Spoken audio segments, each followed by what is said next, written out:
গত সরকারের আমলে যে পরিস্থিতির সৃষ্টি হয়েছিল জনগণের আকাঙ্ক্ষার ভিত্তিতে। গণভোটে মানুষ কিসের পক্ষে সম্মতি দিয়েছে? গণভোটে জনগণ সম্মতি দিয়েছে দুটো বিষয়ে।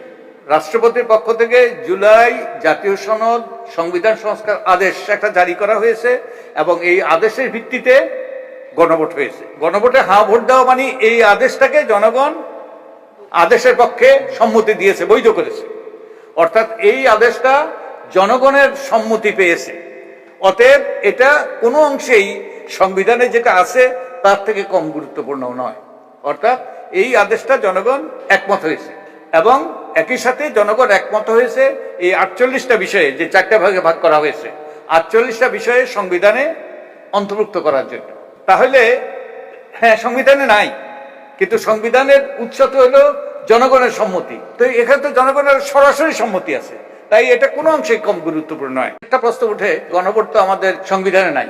আমাদের তো বহু কিছু সংবিধানে নাই, গত সরকার তো সংবিধানে ছিল না। আমাদের সংবিধান যেহেতু এখনো শেখ হাসিনাই আমাদের প্রধানমন্ত্রী থাকার কথা।